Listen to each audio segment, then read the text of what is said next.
The morning begins with a ritual. Every day, as the sunlight streams through the thin curtains into my bedroom, I am awake.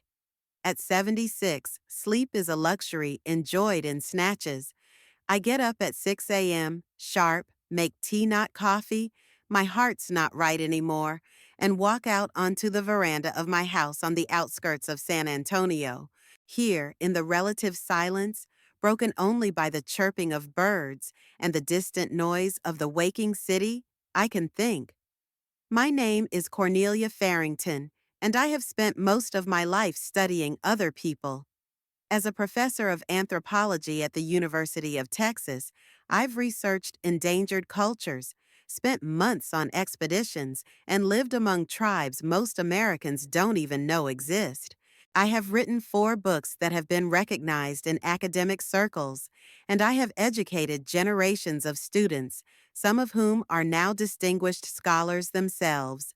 But now, as I finish my tea on the veranda of my house, I am not reflecting on my professional accomplishments. My gaze rests on a photograph on a wicker table, my only daughter, Rosamond, at her high school graduation. Her smile was still genuine then, without a shadow of the bitterness that settled in her later. Rosamond was born when I had already earned my doctorate and started teaching. Her father, my husband Alvin, was a gifted linguist. We met at a conference in Berlin, and a feeling immediately sparked between us based on shared intellectual interests. He died of an aneurysm when Rosamond was only 12. Suddenly, without warning, our little family became even smaller. After Alvin's death, I immersed myself in my work. Perhaps it was my way of coping with grief, but at the time it felt like I was just doing my duty, providing for my daughter and me, continuing research that wasn't just important to me. Rosamond stayed with our neighbor when I was away on expeditions. She had always been a smart girl, a good student, but gradually a wall grew between us. I remember the night when that wall became almost tangible. Rosamond was 16. I had returned from a 3-month expedition to Peru, where I had studied ancient indigenous rituals, and I brought her a beautiful traditional bracelet. She accepted the gift without enthusiasm. "You know, Mom," she said then, "all the girls in my class went with their moms to pick out their prom dresses, everyone except me. But I thought prom wasn't until 2 years from now," I replied, confused. "It was a high school prom." It didn't matter. I already found the dress on my own. That night was the beginning of a long series of recriminations and accusations, overt and covert. Rosamond thought I'd chosen my career over my family. I tried to explain that I was doing all this for both of us, but what she wanted wasn't an explanation, but attention, which I couldn't give enough of. In college, she chose business administration, a subject as far from my interests as possible. She said she wanted to do real things rather than digging into the past. Every choice she made seemed to be made in spite of me, though perhaps that was just my perception. After college, Rosamond quickly found a job with a large pharmaceutical company, where she met Adrian Higginbottom. He worked in the marketing department and was 8 years older than her. Tall, with carefully styled hair and a slightly condescending smile, he exuded a confidence bordering on smugness. Our first meeting had taken place at a dinner Rosamond had arranged to introduce me to her fiancé. Adrian sat at the head of my own table, telling me about the benefits of real estate investing. "You see, Cornelia," he immediately started calling me by my first name, without any Mrs. Farrington. "An academic career is certainly honorable, but when it comes to financial stability—" I stared at his perfectly ironed tie and thought of the small communities in the Andes where people considered wealth not money but knowledge and skill, about their rituals of respect for their elders, about how far removed we are from that in our progressive American culture. "Mom has a PhD and 4 published books," Rosamond interjected unexpectedly.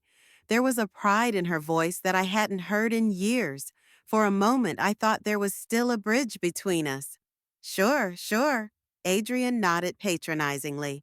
Very impressive. But in the real world, this real world in which Adrian existed was filled with status things, connections to the right people, and the constant pursuit of the trappings of success.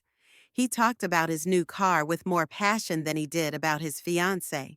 Their wedding was lavish and tasteless, like an expensive cake with excess cream. Adrian's relatives, the numerous Higginbottom family, filled the ceremony. Loud, boisterous, they occupied the space not only physically, but emotionally. I felt like a stranger at my own daughter's celebration. Adrian's mother, Tahira Higginbottom, a petite woman with thin lips, pressed up in perpetual disapproval, approached me during the reception. "What an unusual dress," she said, eyeing my outfit, custom made from fabric imported from Morocco. "So, ethnic. Do you always dress so original?" "It's a traditional Berber pattern," I replied. "It symbolizes protection from evil spirits. See those triangles? They're—" "Oh, how interesting," Tahira interrupted me, clearly not interested in continuing the conversation. "And here comes Briar. Briar, dear, come here and meet Rosamond's mother." Thus was I introduced to the whole Higginbottom clan. Briar is Adrian's older brother, just as cocky, but with more obvious bald spots. Ransom, the younger brother, with a nervous laugh and a habit of constantly checking his phone. Larry is the father, a dense red-faced man with the grip of an old-school businessman, and a host of cousins, aunts, uncles, whose names merged into one indecipherable hum for me. After the wedding, I saw Rosamond less and less. She and Adrian bought a house in an upscale San Antonio neighborhood and began hanging around in certain circles, as my brother-in-law liked to say. Rosamond quit her job at a pharmaceutical company, deciding to become a full-fledged keeper of the home. Adrian believed that a woman should not work if her husband can provide for the family. Our infrequent meetings became increasingly strained. Rosamond adopted Adrian's mannerisms, the same condescending smile, the same appraising gaze. One day she looked at my house, the same one she had grown up in, and said, "Mom, don't you think it's time to update the interior? It all looks so outdated. My house is full of things brought in from all over the world. A handmade rug from Turkey, masks from West Africa, pottery from South America. Each item has a story connected to my research, the people I've met, the cultures I've studied. For Rosamond, it was simply outdated. I realized that day that I had lost my daughter not when she got married or even in her teenage years. Perhaps I had never truly had the connection with her that I had hoped for. After retiring 5 years ago, I bought a small summer house 50 miles outside of town. Nothing luxurious. A wooden house with a veranda surrounded by trees, a small lake nearby, a place where I could work on my new book without distractions, enjoy the peace and quiet. Rosamond and Adrian had never once traveled there. "Mom, you know how busy we are," her daughter said over the phone. "Adrian has important meetings. I have a charity committee." I didn't insist. I learned to appreciate my loneliness, to find in it not an emptiness, but a space for thought. At my age, you begin to realize that life is too short to waste it on relationships that bring only pain. My dacha became my sanctuary, a place where I could be myself without having to conform to anyone else's expectations. I spent most of the spring and summer there, returning to the city house only as the cold weather set in. This year I planned to leave for the country house in early May so that I could finish my chapter on Amazonian tribal rituals of passage before the end of summer. I packed the necessary books, notes, and my old but reliable laptop. I packed a minimum of clothes. At the dacha, I had a separate closet consisting mainly of practical things. The night before I left, Rosamond called. These calls happened once a month or less, usually short, formal, filled with awkward pauses. "Mom?" It's me. How are you? Fine, dear. Going to go away to the country tomorrow for a couple months? Working on a book. Oh, yeah, your book. She had the same condescension in her voice that Adrian had when he talked about my work, as if, at 76, I should be knitting socks instead of writing scientific papers. Yes, my book. The publisher is expecting a manuscript by the end of the year. I see. Listen, Mom. She paused. I just wanted to say, you know you can come to us if you need anything, right? Adrian and I are always willing to help. It was a new tone. Usually our conversations didn't include such offers of help. I felt a slight unease. Thank you, sweetheart, but I'm doing quite well on my own. You have nothing to worry about. Yes, but at your age, she paused again. I just want you to know we're here if you need us. After that conversation, I sat in my chair for a long time afterward, looking at the bookshelves filled with my life's work. Something in Rosamond's voice made me wary. It wasn't a daughter's genuine concern for her mother, but something else I couldn't define. The next morning, I loaded my things into my old but reliable car and drove to the cottage, not realizing that I would soon be confronted with the most blatant display of disrespect from my daughter's family. The drive to the cottage took a little over an hour. On the way, I stopped at a small roadside store to buy fresh bread and milk. The elderly Mexican man behind the counter smiled as he recognized me. Professor Farrington, back to see us again for the summer? Yes, Mr. Sanchez. How's your granddaughter? Did she get into college? We exchanged news, and that brief communication filled me with warmth. It's funny how I can have a more genuine conversation with a near stranger than I can with my own daughter. I drove the last miles to the Dacha on a dirt road among tall pine trees. It was a clear May day, and the sunlight was streaming through the trees, creating bizarre patterns of light and shadow on the road. I rolled down the window, letting in the smells of pine needles and sun-warmed earth. When the dacha showed itself between the trees, I felt a familiar relief. Here, away from the city, away from conventions, away from having to conform to someone else's expectations, I could just be myself.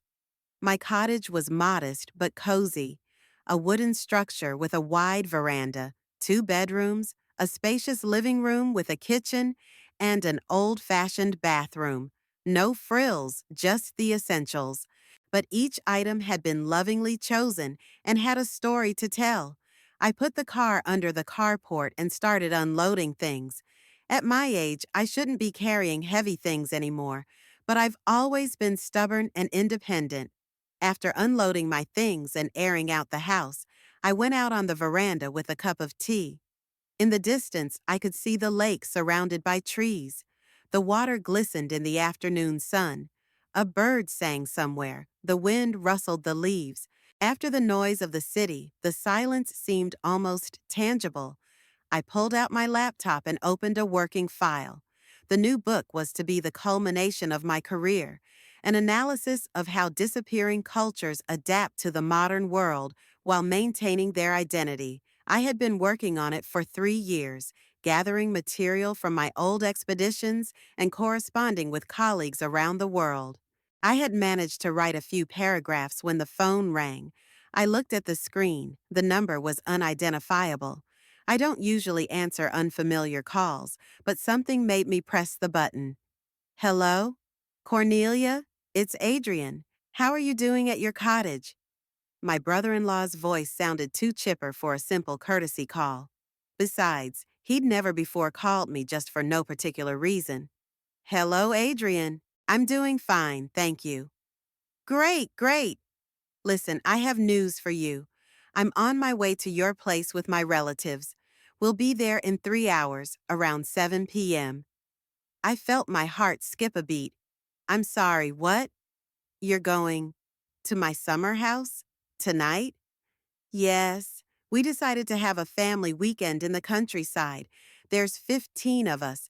Me, Rosamond, my parents, Briar and his wife and kids, Ransom and his new girlfriend, A couple of cousins. Anyway, get the beds, towels, and food ready. He sounded like he was doing me a favor by announcing his arrival hours in advance rather than in advance. Adrian, my voice sounded calm, though inside I was starting to boil. I don't think you understand. This isn't a hotel. I only have 2 bedrooms here, and I'm here to work on a book. Oh, don't worry about that. We'll bring sleeping bags, tents. We'll get accommodations somehow, and you'll write a book later. At your age, you should be socializing with your family, not sitting alone. There was that condescending, patronizing tone in his voice that he had always shown toward me and my work, as if writing a science book was just a hobby for a senile old lady out of her mind, not serious work. Adrian, I don't think it's a good idea. I have work to do, and I don't have the capacity to accommodate that many people. Cornelia, his tone became harsher. We're on our way. Rosamond will be very upset if you don't receive us. She's already worried about your reclusiveness. We're all worried about you. That was it. Now it made sense why Rosamond had talked about helping yesterday. She and Adrian had decided that I was becoming too independent, too detached from my family. And instead of respecting my space and my right to my own life, they decided to invade it uninvited. Adrian, I appreciate your concern, but I don't need it. I'm doing just fine on my own and would like my desire to be alone and work to be respected. Oh, Cornelia, he laughed. Don't be so serious. This is family. We just want to spend time together. I'll see you in 3 hours. And he hung up without waiting for my response. I sat on the veranda, clutching the phone in my hand, and I could feel my anger building. 15 people, most of whom were practically strangers to me, were going to invade my space, disturb my peace, interfere with my work, all without my consent, under the pretext of caring for Rosamond's old mother. But behind this so-called concern, I saw other motives. Adrian had always been obsessed with the image of the perfect family.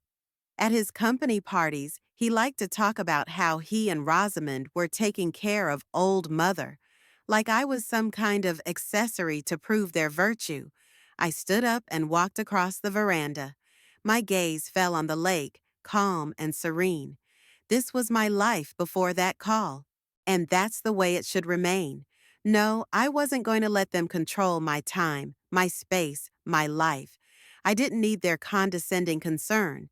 I was a doctor of anthropology, a world-renowned professor, a published author.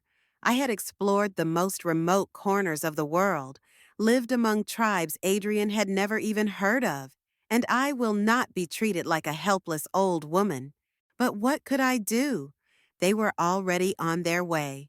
If I just locked the door and kept them out, it would create more conflict. Rosamond would probably take that as proof of my inadequacy. They might start talking about the need to check my mental health, that I was incapable of living on my own.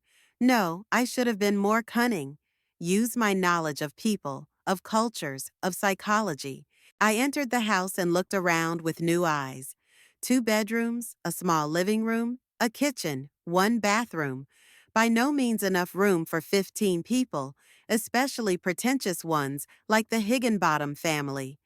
Adrian says they're bringing sleeping bags and tents, so they plan to camp on my property, without my permission, without respect for my private property. Something dark stirred in the back of my mind, something I usually kept under control. Anger, resentment, a desire for revenge, probably all of the above. I grabbed my notebook and started making a list. If they wanted to show up uninvited, let them get the welcome they deserved. First, I called the local bakery.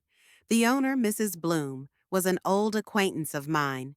Claire, this is Cornelia Farrington. I have an unusual request for you.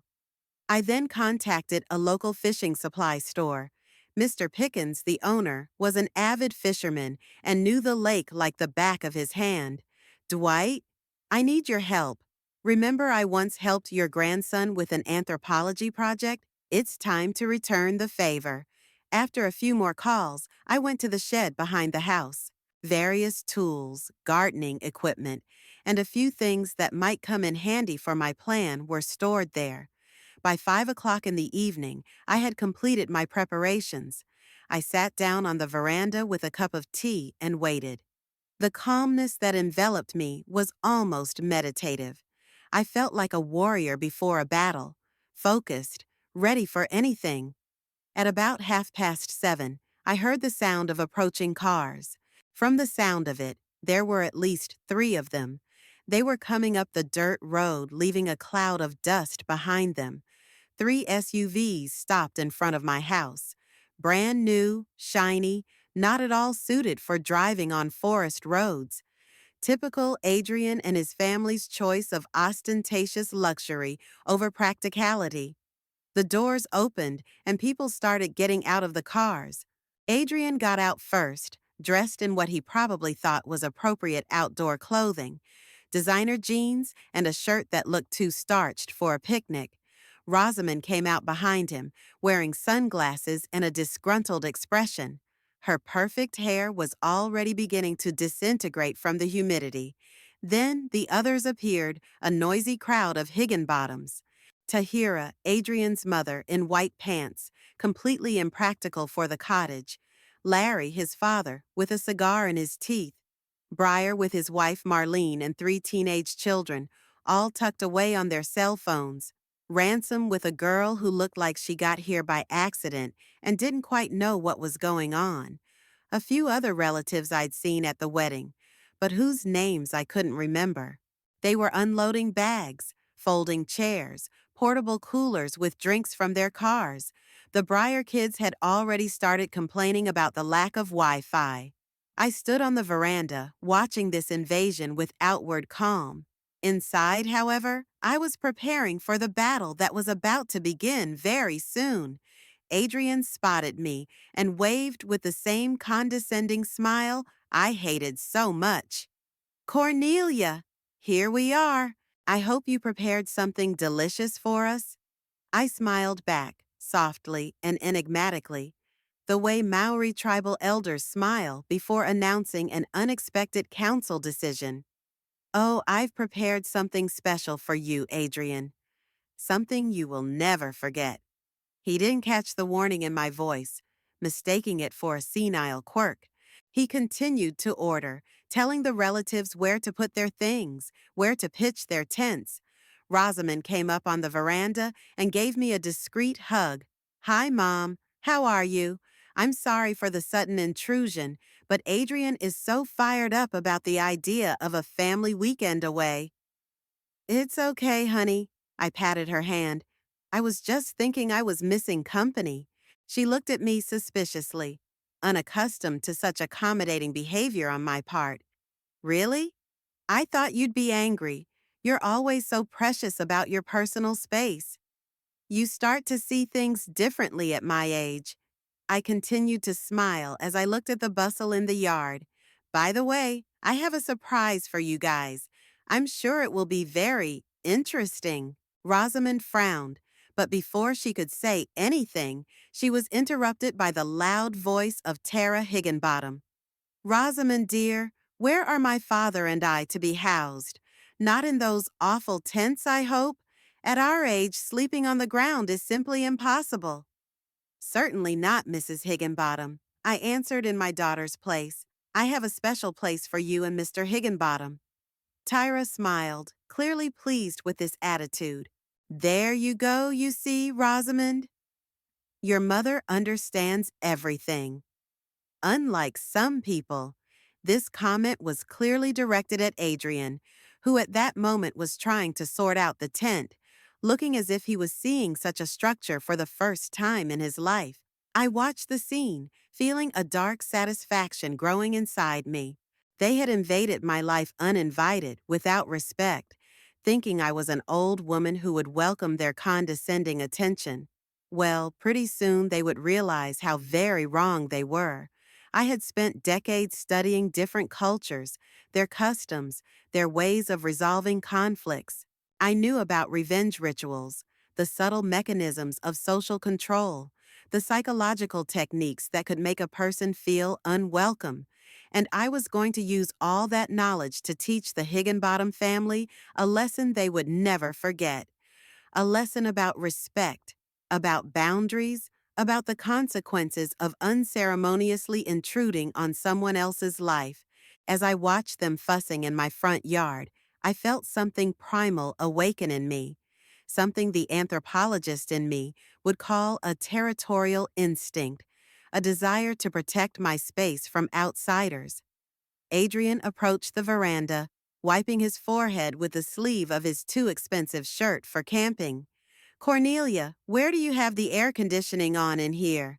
And how about dinner? The kids are hungry, and we're all hungry too. Oh, I've already prepared everything, Adrian. I smiled my most welcoming smile. Come on in, and I'll show you where everything is.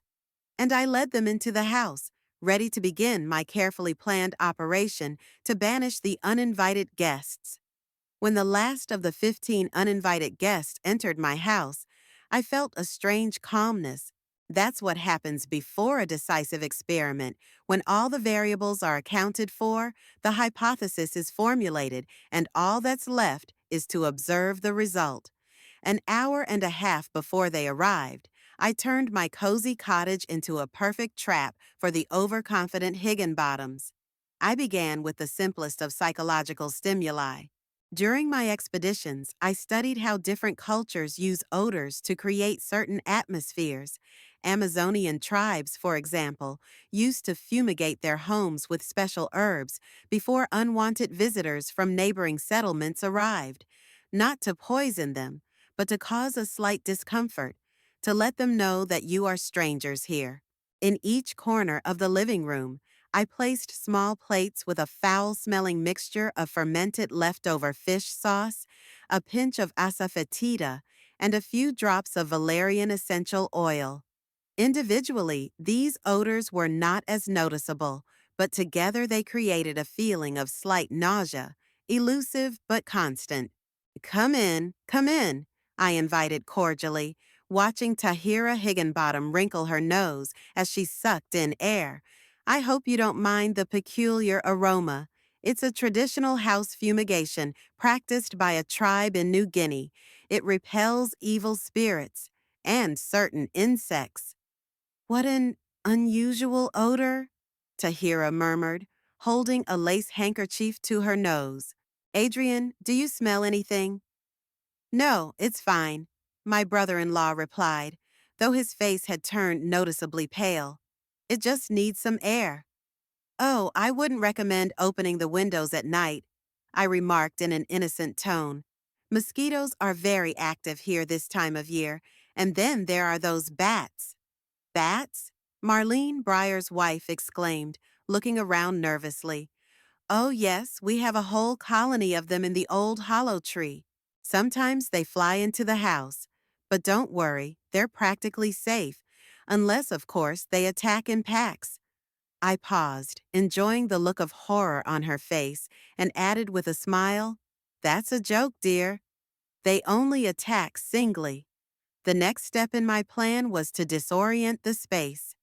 I replaced all the bright light bulbs with dim ones, creating a semi-darkness in the house. In the corridors, I hung mirrors at strange angles, which created the illusion of a distorted space. It was a technique I'd picked up from the Mayans, who used similar perception traps in their temples to make the uninitiated feel uncomfortable. Now let's decide who's going to sleep where, I said, leading them down the poorly lit hallway. Tyra and Larry, I've prepared a special room for you. I opened the door to the smaller of the two bedrooms.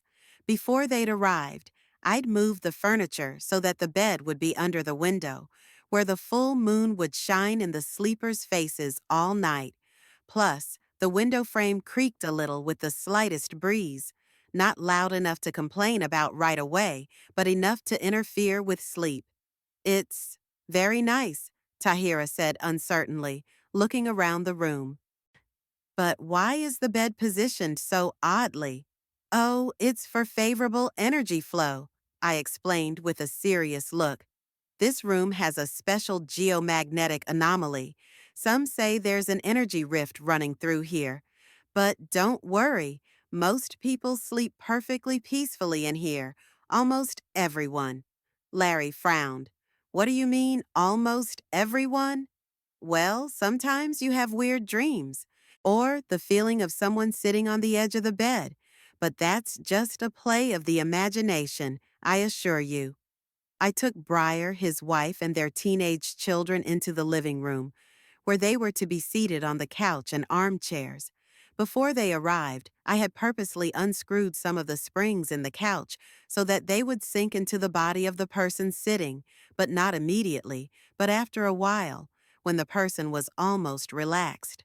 Where are we going to sleep?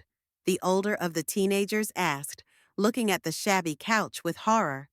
I'm afraid there's no more room inside the house. I waved my hands. The rest of us will have to camp outside. Adrian said you brought them with you. Another part of my plan was to manipulate the food. Not poisoning, of course. I'm not that cruel. But little culinary surprises based on my knowledge of flavor perception in different cultures. I've made dinner for you, I announced, leading the whole group into the kitchen. Nothing fancy, just a few traditional dishes I've studied during my expeditions.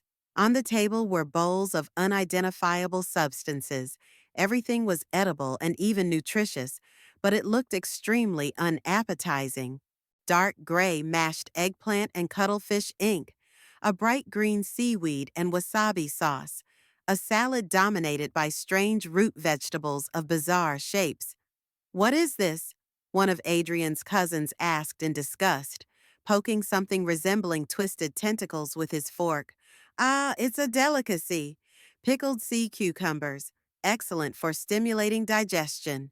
And this, I pointed to a gelatinous mass of indeterminate color, is fermented soybean paste with a special kind of mold added.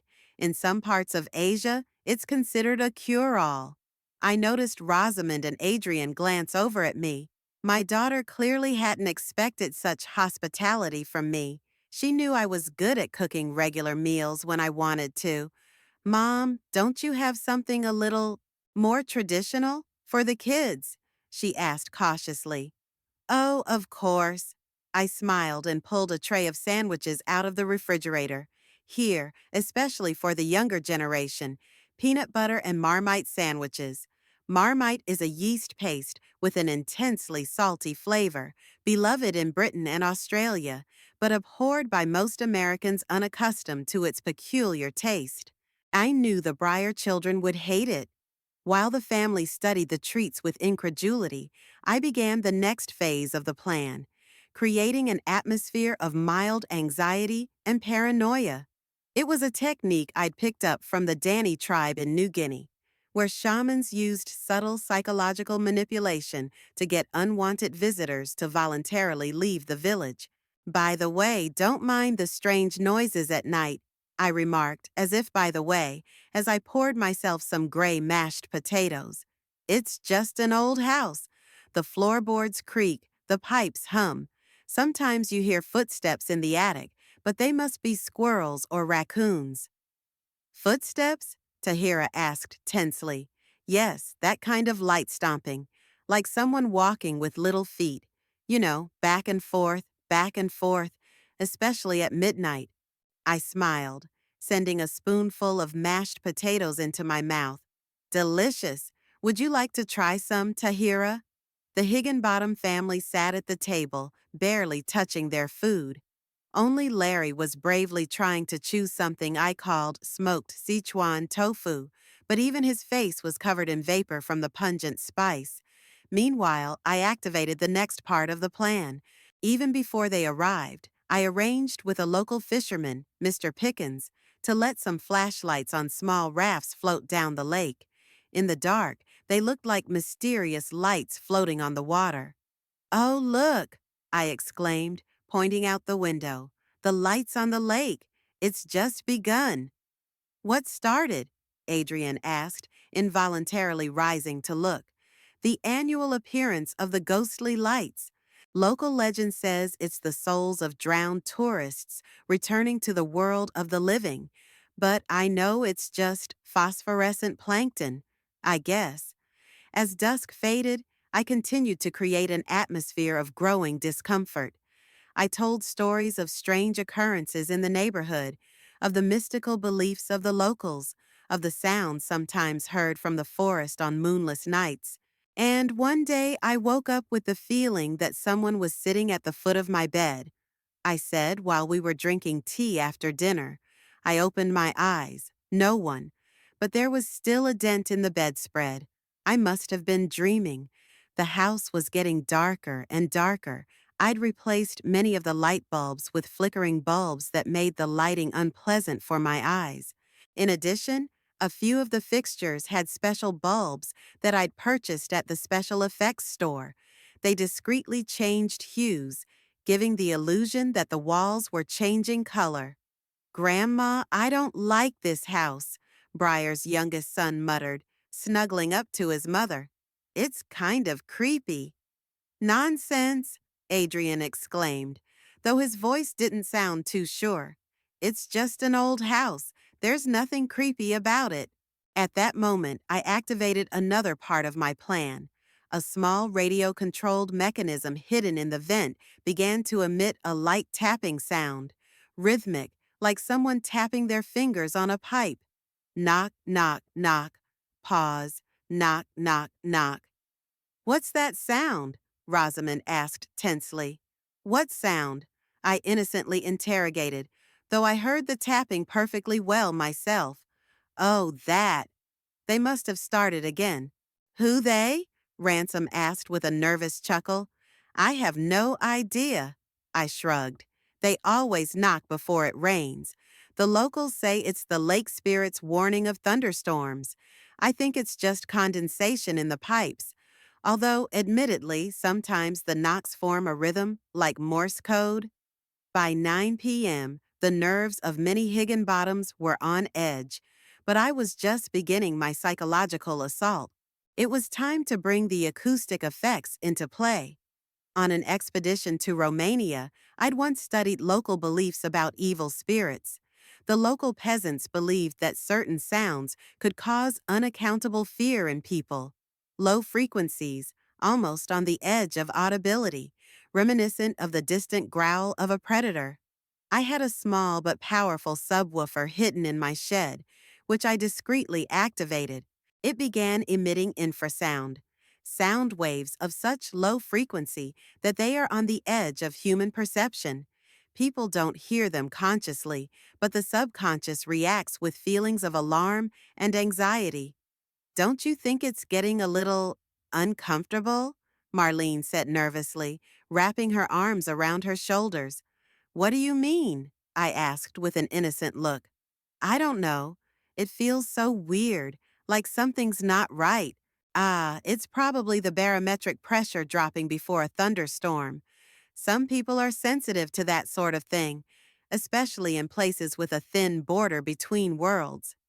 "Between what worlds?" Briar asked warily. "Oh, that's just a local belief." I waved my hand. "The old folks say there was once an Indian cemetery here, or a ritual site. I can't remember exactly." By now, many of the guests were clearly feeling uncomfortable. Even the cocky Adrian was beginning to glance restlessly at his watch. "Maybe we should," he began, but was interrupted by a sudden loud knock on the door. "What's that?" "Probably a branch knocking," I suggested. "It's strange, though. There's no wind." The knock was repeated, more insistent this time. Everyone froze. It was a signal from Mrs. Bloom, the owner of the local bakery, who had agreed to help me. According to the plan, she was to appear at the most tense moment of the evening. "I'll get it," I said as I slowly made my way to the door. On the threshold stood Mrs. Bloom, dressed as usual, but with an unusually serious expression on her face. "Good evening, Cornelia," she said loudly, so that everyone in the room could hear her. "I have come to warn you and your guests." "About what, Claire?" I asked, keeping up the game. "About the storm." The weather forecasters say there's going to be a severe thunderstorm, possible flooding of the low-lying areas near the lake. I dash. She paused dramatically. They saw them in the woods again. Who? I asked, though we had prearranged this dialogue beforehand. The very ones, Mrs. Bloom said meaningfully. A group of people in strange clothes. They roam near the edge of the forest, but never come out into the open. Just like last year, before those hikers disappeared, I turned back to my guests. Claire's talking about a group of local eccentrics. No one knows exactly who they are. Some kind of sect or commune. Harmless, actually. Harmless? Exclaimed Mrs. Bloom with exaggerated indignation. After that incident with the Jenkinses' missing dog and those strange symbols drawn in blood? There was dead silence in the room. I thanked Mrs. Bloom for the warning and closed the door. Turning back to my guests, I saw that my plan was working even better than I'd hoped. Don't mind me, I said nonchalantly. Claire likes to dramatize things. Though, of course, if it rains hard, the tents might flood, but you'll be safe in the house. Well, at least from the rain. What won't we be safe from? Ransom's girl asked in a trembling voice. What? Oh, I was just kidding. I smiled. Let's better decide who to give what blankets to for sleeping in the tents. But there was no more enthusiasm for sleeping in the tents. Many Higginbottoms began to whisper, casting anxious glances at the darkness outside the windows. And then the final chord of my symphony of trouble struck. I had pre-programmed the power to the house to go out at 10 o'clock sharp. The house plunged into darkness. "Oh my God!" Tahira exclaimed. "Don't worry," I said calmly from the darkness. "These things happen sometimes. The power can come back on in a minute, or in a few hours." I had candles somewhere. I lit the only candle I accidentally found at hand. In its dim light, my facial features distorted, creating an eerie impression. "And you know what?" I said thoughtfully, looking at the flame. "On nights like this, when the power goes out, sometimes strange things happen. One time I woke up and saw a figure standing in the corner of the room, tall, motionless. I turned on the light. No one. I turned it off, and there it was again. Suddenly, there was a loud cracking sound outside, another planned effect arranged by Mr. Pickens, which was to break a dry branch at just the right moment. This was the final straw. The younger children began to cry. Ransom's girlfriend shrieked, and Tyra stood up resolutely. "That's it. I've had enough. Larry, we're leaving. Now." "But Mom, it's dark outside." Adrian tried to object. "And if there's a storm—" "I'd prefer a storm to this house," Tahira retorted. "Adrian, pack your things. We're going to the hotel." It was amazing how quickly the Higginbottom family packed up and loaded into the cars. Adrian looked confused and angry at the same time. He clearly realized that I was the one who had made the whole spectacle, but he couldn't prove anything. "Mom, that was completely irresponsible," Rosamond hissed as the others loaded things into the cars. "You set this whole thing up on purpose." "I don't know what you mean, dear," I replied innocently. "All I did was provide you with my home as you wanted. It's not my fault that strange things happen here sometimes. Maybe next time you could give me a little more notice. Say, a week in advance?" Rosamond looked at me with a mixture of anger and disbelief, then turned and walked toward Adrian's car. I stood on the veranda, watching the 3 SUVs leave my property with a roar. As soon as the last headlights disappeared around the corner, I pulled the remote out of my pocket and pressed the button. The electricity in the house came back on. I went back inside, opened the windows to air out the foul odor, and removed the flickering lights. Sitting in my favorite chair with a cup of normal tea, I felt satisfied with the work I had done. Using my anthropological knowledge of fears, taboos, and psychological triggers, I had created an experience for the Higginbottoms that they were unlikely to forget, and, more importantly, unlikely to want to repeat. This was my territory, my rules, and now they knew it. The morning after the Higginbottoms fled was surprisingly clear and serene. None of the thunderstorms Mrs. Bloom had warned about, of course. The birds chirped, the sun shone through the pines, the wind rustled the leaves, and nature returned to its usual rhythm, as if there had never been an invasion yesterday. I sat on the veranda with a cup of tea, enjoying the restored silence. At my age, you begin to appreciate stillness in a special way. It becomes not an emptiness, but a space filled with thoughts, memories, unhurried observations of the world around me. The last guest left my Dacha at about 11:30 in the evening. Amazing efficiency for 15 people, most of whom had barely had time to unpack. After their departure, I did not go to bed immediately, enjoying the returned silence. I tidied up the house, removed all traces of my little psychological operation, the plates of foul-smelling concoction, the flickering lights, the disguised devices for making strange sounds. Now, in the light of a new day, I reflected on what had happened with satisfaction, but without gloating. My purpose had not been to humiliate the Higginbottoms, but only to teach them a lesson about the importance of respecting personal boundaries. Although I must confess that the looks on their faces when the power went out gave me considerable pleasure. The phone rang around 9 in the morning. I looked at the screen, Rosamond, expectantly. "Good morning, dear," I said, answering the phone. Instead of a greeting, my daughter's indignant voice came out of the receiver. "Mom, do you realize what you did last night?" "Yeah?" I paused, feigning incomprehension. "I welcomed you into my home, fed you dinner." "Don't pretend," Rosamond interrupted. "You set all this up on purpose. Those horrible smells, the creepy stories, the strange sounds. The kids are still hysterical. Adrian's parents are in shock, and his brother Briar says he's never coming to that damned house again." I couldn't hold back a smile, a small victory. "Rosamond, dear, I'm so sorry you've decided to leave so suddenly. I was preparing such a wonderful breakfast for you." "Stop it." The daughter's voice trembled with anger. "You know perfectly well that you did everything to make us go away." "Didn't you do everything you could to invade my home uninvited?" My smile disappeared. My tone became serious. 15 people, Rosamond. Without warning, without consent. Adrian called 3 hours before they arrived, as if I was supposed to drop everything and prepare beds, food, entertainment for you. As if my time, my space, my plans meant nothing. There was a pause in the tube.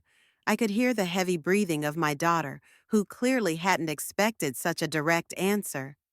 "Mom," she finally said, a little more calmly, "we just wanted to visit you.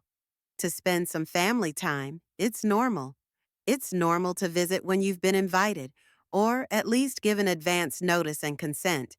It's okay to respect other people's personal space, even if those people are your parents. It's normal to ask if I'm comfortable hosting 15 people, not to be put on the spot." "You're being overdramatic." Rosamond's voice became irritated again. "It's not like we're strangers, we're family. And that's exactly why you should show more respect, not less," I replied. Family is not the right to run each other's lives, but the responsibility to look after the feelings and needs of those closest to you. "Gosh, Mother, you are as usual with your anthropological theories," Rosamond exclaimed. "Are you aware that Tahira is telling everyone that you've gone mad? That you live in some horrible ghost-infested house, telling stories about sectarians and scaring the children?" "Really?" I couldn't hold back a chuckle. How long ago did Tahira become so impressionable? This is the same woman who declared at your wedding that she didn't believe in esoteric nonsense when I told her about Berber wedding traditions. "Don't change the subject," Rosamond said sharply. Now Adrian's whole family thinks there's something wrong with you, that you are strange, perhaps even, she stammered, mentally unstable. That was it. I'd expected something like this, but I still felt a stab of pain. My own daughter was implying that I was losing my mind just because I dared to defend my space from an uninvited intruder. So now I'm mentally unstable because I didn't let your horde of relatives unceremoniously take over my house? I asked calmly. No, Mom, because you made that creepy spectacle of yourself. Normal people just say no if they don't want to have guests. I said no. Adrian didn't listen. And speaking of normal, normal people don't barge into someone else's house uninvited. There was some fumbling, then Adrian's voice. Apparently, Rosamond had handed him the phone or put it on speakerphone. Cornelia! His tone was accusatory. What you did last night was just the height of indecency. My mother is still in shock. My father says he has an upset stomach from your strange food. The Breyer children are afraid to sleep in the dark because of your stories of ghosts and sectarians. And that friend of yours who came with dire warnings, it was a complete farce. Adrian, I remained calm. I've already explained to Rosamond that you put me in a very uncomfortable position. I was not prepared to receive so many guests. And speaking of indecency, what do you call calling 3 hours before your arrival, demanding that you provide beds and food for 15 people? We thought you would be pleased, Adrian exclaimed. Most people are glad when they have family over. Most people prefer to have such visits coordinated with them in advance, I objected, especially when there are 15 personalities involved. And speaking of food, the tofu that so upset your father's stomach costs $80 a pound. It's a delicacy I brought back from my last trip to Asia. So please give him my apologies. I didn't think such a gourmet food could cause an upset. You deliberately set this whole thing up, Adrian persisted. These smells, these strange sounds, these stories. You wanted us to leave. And you deliberately invaded my home, I parried. You wanted me to drop everything and cater to your company. I wonder if that's what you do with other people. Do you call them up and say, I'm traveling with 15 relatives, get beds, towels, and food ready? Or am I given a special honor because of my advanced age? There was silence in the receiver. Then Rosamond spoke again, apparently taking the phone from her husband. Mom, we're just worried about you. You live alone in this remote place and doing just fine, I finished for her. I live the way I want to live, Rosamond. I'm entitled to it. I'm 76 years old, a doctor of anthropology, a world-renowned professor, the author of 4 books. I am not a helpless old woman who needs your indulgent care. But all elderly people need support. I'm not all elderly people, I interrupted. I'm Cornelia Farrington, and I've made it pretty clear what type of support I need and what type I don't need. Respecting my space and my decisions is what would be a real concern. Rosamond took a deep breath. I knew that sigh. It meant she was holding back irritation. Okay, Mom. I understand that you're upset. We probably really should have given some advance warning. Not probably, but definitely, I pointed out. Okay, she gritted through her teeth. We should have warned in advance, but the way you reacted, it was cruel and strange, Mom. Adrian's whole family now says horrible things about you. They think you're not quite yourself. There was that hint again. I felt anger building up inside, but I held it back. Years of studying different cultures had taught me one important skill, keeping my composure even in the most stressful situations. I'm not too concerned about what people who act cavalierly themselves think of me, I replied calmly. If Tahira and Larry think it's okay to barge into a stranger's house uninvited and then take offense at the lack of welcome, then the problem is with their upbringing, not my mental health. Goodness, Mother, Rosamond exclaimed. You're always like that, always thinking it's only you who's right and everyone else doesn't understand anything. No, dear, I just know I'm entitled to respect, and I expect it from everyone, including my own daughter and her husband. Adrian's voice came through the receiver again. Look, Cornelia, let's get this straight. You deliberately intimidated my relatives, fed them inedible food, told them creepy stories, and you deliberately ignored my reluctance to host a crowd of uninvited guests, I interrupted. So we're even. And by the way, Adrian, inedible food is a matter of cultural perception. What seems strange to you may be a delicacy to others. I thought a person with your, broad-minded would understand that. I could almost physically feel him grit his teeth. Okay, Adrian finally said at last. I think we all need to cool down.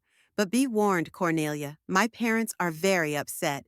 They think there's something wrong with you. Tell them I apologize for bothering them, I said politely, and remind them that next time you should call at least a week before your visit. It's common courtesy. After a few more minutes of tense conversation, we finally said goodbye. I put the phone away and took a sip of my cooled tea. Scraps of the conversation swirled in my head, especially the insistent allusions to my supposed mental instability. It was dangerous. I knew how family dynamics worked, especially when it came to elderly relatives. All it takes is a couple of careless stories of odd behavior, and everyone around you starts to question your sanity. And from there, it's not far to talk about help, which really means control and deprivation of autonomy. I suspected the Higginbottoms weren't going to let this story go. Tyra and Larry were apparently already spreading rumors about my strange behavior. Adrian, wounded in his self-confidence, will not be silent either. And Rosamond, well, my daughter has always been overly sensitive to the opinions of others, especially her husband. Perhaps yesterday's small victory was only the beginning of a larger war. A war for my independence, for the right to decide my own life. I got up from my chair and walked to the edge of the veranda. The sun was rising over the lake, creating glints on the water like scattered coins. At times like this, one feels the value of solitude, not as a lack of people, but as an opportunity to be alone with oneself and the world. I felt no remorse for yesterday's performance. All my tricks were harmless. A few unpleasant smells, strange sounds, creepy stories. No one was physically hurt. No one was humiliated. I simply used my knowledge of human psychology to protect my space from unceremonious intrusion. If Adrian had called a week in advance and politely asked if he could come, even if it was with relatives, I might have said yes. I'd prepared, made the menu, thought of the entertainment. But his self-assured statement, "We're on our way," gave me no choice. And I'd been alive too long to let anyone take away my right to choose. The phone rang again. This time it was an unfamiliar number. I answered with some wariness. Hello? Cornelia? This is Irma Pickens, Dwight's wife. Just wanted to see how your experiment yesterday went. Experiment. Dwight came home all excited. Says he saw some people running out of your house in a panic and jumping into cars. I couldn't hold back a smile. Yes, Irma, that went even better than I expected. Tell Dwight my sincere thanks for his help with those lights on the lake. It was a masterful touch. Oh, he was glad to help, Irma laughed. Says he hasn't had such fun in a long time. And that forest sect idea of yours was brilliant. Claire told me that some old lady nearly fainted. Yes, Tahira Higginbottom is not known for her nerves, I said, especially when it comes to something beyond her comprehension. Well, don't worry, Irma reassured me. Dwight and I have lived here for 30 years, and we know all the neighbors. If that family of yours starts spreading rumors about your supposedly strange behavior, we know you're the most normal person in the neighborhood, and all the locals know it. Those words warmed my soul. During the 3 years I spent summers here, I made friends with many of the locals. They appreciated my stories of faraway lands, my knowledge of different cultures, and, most importantly, they respected my right to personal space and independence. Thank you, Irma, I said sincerely. Your support means a lot to me.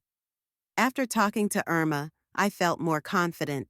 No matter what the Higginbottoms were up to, I had allies, people who knew the real me, not the caricature of a senile old woman that Tyera and Adrian might have painted in their imaginations. I went back into the house and opened my laptop. Work on the book, interrupted by yesterday's intrusion, was waiting for me. The chapter on the adaptive mechanisms of disappearing cultures needed revision. As an anthropologist, I knew that one of the key survival mechanisms of any culture is the ability to defend its borders while maintaining its internal integrity. That's exactly what I did yesterday. I defended the boundaries of my little world while maintaining my own dignity. I didn't descend into rudeness or direct confrontation. I simply put my knowledge of human psychology to practical use. And yet, looking at the flickering cursor on the screen, I realized that yesterday's battle was only the beginning. Judging by Adrian and Rosamond's tone, they weren't going to recognize my right to self-determination so easily. There was a real battle ahead, perhaps not as obvious as yesterday's, but no less serious. A battle for my right to live the life I want, in the place I choose, among the people I myself invited into my life. A battle against stereotypes of helpless old ladies in need of constant supervision. I took a deep breath and started typing. Whatever the future holds for me, I will face it with the same determination with which I met the uninvited guests yesterday. After all, my entire life has been devoted to studying how people and cultures resist external pressures and assert their identity. Now it's time to apply that knowledge to myself. The 2 weeks following my conversation with Eleanor Kingsley flew by in intense preparation. I underwent a full medical examination, including a neuropsychological assessment. The results were excellent. I was in excellent physical and mental shape for my 76 years. The doctor emphasized my cognitive clarity and emotional stability. Professor Farrington, Dr. Hendricks said as he reviewed the test results, if all my patients your age were in this shape, I'd be out of a job. Your brain functions at the level of someone who is at least 15 years younger. These medical opinions were the first stone in the foundation of my defense. The second was the updated will and other legal documents that Gwen Hollister and I had prepared. When Eleanor arrived, we formalized all the necessary documentation by appointing her as my health and financial proxy. The third element of my strategy was to publish an article in a university journal. James, the editor, was so impressed with my work that he decided to make it the centerpiece of the issue, with my photo on the cover and an extended interview inside. Your analysis of adaptive mechanisms of cultural survival is brilliant, he said in a phone conversation, especially in the context of contemporary globalization processes. We'd like to put out an issue in time for next month's annual conference. Would you be able to attend to present the paper? The conference? This opened up new possibilities. Public speaking to the academic community would be an ideal way to demonstrate my mental clarity and professional competence. Meanwhile, my lectures at the local library were an unexpected success. By the third lecture, the audience had grown to 45 people, including teachers from the local school and a reporter from the county newspaper. The article published after the lecture was titled, "Treasures of Wisdom Among Us. A world-class professor shares knowledge with our community." All of these actions did not go unnoticed by Rosamond and Adrian. 3 weeks after launching my reputation restoration campaign, Rosamond called me. Her tone was cold and tense. Mom, what are you doing? Why these appearances, the articles, the constant flickering in the local press? Working, dear, I replied calmly. The same thing I've been doing all my life, studying cultures, writing, sharing knowledge. It's just that now I've decided to focus on the local community. You're doing this to spite us, her voice sounded accusatory. Because you know Adrian and I are worried about your condition. About my condition? I allowed myself a slight irony. The very condition you've been asking every single one of my acquaintances, colleagues, and neighbors about. The one Adrian talked about with the dean of the anthropology department at UCLA, the one you asked Artemis Colebrook about, begging for the contacts of a psychogeriatrician. Things escalated on Thursday, with the library director reporting that a certain Dr. Patterson had questioned my behavior during lectures, saying something about a cognitive assessment. Gwen offered to arrange a meeting with Judge Bradford, a specialist in capacity cases. Judge Bradford proved to be an astute man with a sharp mind. You know, Mrs. Farrington, he said, it's becoming more and more common in my practice to see cases in which perfectly capable elderly people are attempted to be deprived of their independence under the pretext of care, especially if these people have substantial assets. After this meeting, I went on the counteroffensive. I organized a video conference with the dean of the Faculty of Anthropology and colleagues, telling them about the campaign to discredit my sanity. Professor Richardson was outraged. This son-in-law of yours came to me with concerned inquiries about your mental health, hinted that your work had become strange in recent years. I sent him away, but apparently he didn't stop there. Cornelia, Professor Martinez interjected, we know you as a brilliant scholar. If you need our support, academic, legal, whatever, you'll get it.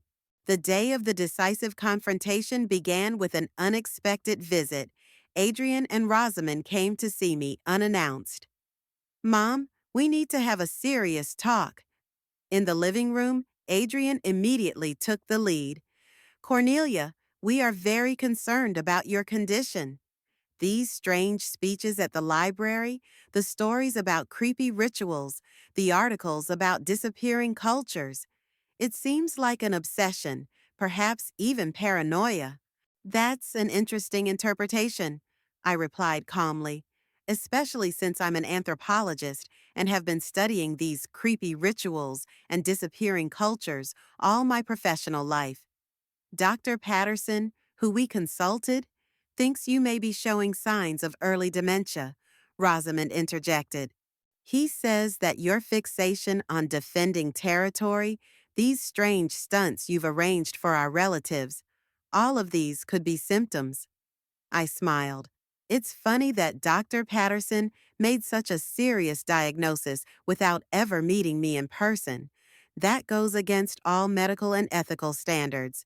There is no Dr. Patterson on the state's registry of licensed psychiatrists with the credentials he presented at the library. Adrian and Rosamond looked at each other, clearly discouraged. I have the results of a complete physical examination, including a neuropsychological evaluation. According to Dr. Hendrick's report, I am in excellent physical and mental shape, without the slightest signs of cognitive decline. I placed the file folder on the table. Besides, I have a lecture scheduled at the annual conference of the American Anthropological Society and an article in the next issue of the Journal of Cultural Anthropology. That's an odd admission for someone with early onset dementia, don't you think? Adrian didn't give up. None of this negates the fact that you live alone in a remote location without constant supervision. At your age, that's dangerous. At my age, Adrian, you especially appreciate being able to live the life you want, not what someone else thinks is right. I am independent, active, intellectually, and socially involved in the community. I don't need supervision. I need respect. Rosamond changed tactics. Mom, We just want you to be closer to us so we can see each other more often, help each other. How exactly do you help, Rosamond? By showing up unannounced with 15 relatives? By spreading rumors about my instability? By hiring dubious experts to gather dirt? There was a heavy pause. I continued more gently. Look, I understand your logic. An elderly mother living alone with significant assets. Of course, she needs to be taken care of, especially if that care means controlling her life and property. But I am not a helpless old woman. I'm a doctor of anthropology, a world renowned professor. I've explored the most remote corners of the world, lived among tribes you've never even heard of, and I will not allow myself to be treated like an incompetent child. Rosamond turned pale, and Adrian began tapping his fingers nervously on the table. It's not, Rosamond squeezed out. We're really worried. Then why didn't you once ask directly how I was feeling? Why didn't you offer help that would actually be helpful? Why did you immediately start collecting evidence of my incapacity behind my back? They couldn't find anything to answer. I continued, I will rewrite the will. Rosamond will get the townhouse and a certain amount of money, enough so that you can't contest the will. But the bulk of my savings will go to an educational fund to support students studying endangered cultures. And I'll leave this cottage to the local community to create a cultural center. Adrian's face contorted with anger. You can't do that. I can, I replied calmly, and I already have. A new will has been drafted, signed, and probated. The capacity has been confirmed by medical reports. Everything is perfectly legal. Rosamond cried, Mom, how can you? We are your family. I looked at her sadly. Family, Rosamond, is not just blood kinship. It's respect, caring, support. What you tried to do, to take away my autonomy, to portray me as out of my mind, those are not the actions of a loving family. Adrian stood up, his face red with anger. You'll regret this, Cornelia. We'll contest the will, prove you incapacitated. Try, I replied calmly. I have medical reports from the best specialists, testimonials from world-renowned colleagues, support from the local community, recent publications in scientific journals, videotapes of my lectures. What do you have? The opinion of the non-existent Dr. Patterson? Rumors you've been spreading yourself? Adrian grabbed Rosamond's arm. Come on, there's nothing more to discuss here. As they were leaving, I said, I will always be glad to see you, Rosamond, if you come with respect and genuine concern. My door is open to you, but only to you, not to Adrian or his relatives. After they left, I sat on the veranda for a long time, looking out over the lake. The decision I had made was hard, but necessary. I had effectively given up on my daughter, or, more accurately, recognized a fact that had existed for a long time. We had become strangers. The following weeks brought confirmation of the correctness of my decision. I received invitations to lecture at several universities. My article generated considerable interest in the academic community. Locals organized a festival of cultural diversity inspired by my stories about the traditions of different peoples. And then came a letter from Rosamond, a real paper handwritten letter. It didn't apologize, but it did acknowledge, You're right, Mom. We have behaved wrongly. Adrian was obsessed with control, and I let him influence me. She wrote that she and Adrian had separated, temporarily, to reevaluate the relationship, that she had started therapy, that she wanted to rebuild our relationship. If you can forgive me. I didn't respond right away. The wound was too fresh, the mistrust too strong. But I left that letter on the table as a reminder that doors don't always close forever. Meanwhile, life went on. I finished a new book, accepted by the publisher with enthusiasm. I spoke at a conference, receiving a standing ovation from my colleagues. An anthropology class for high school students grew into a real cultural education program. And I gradually realized that I had found something important: true freedom.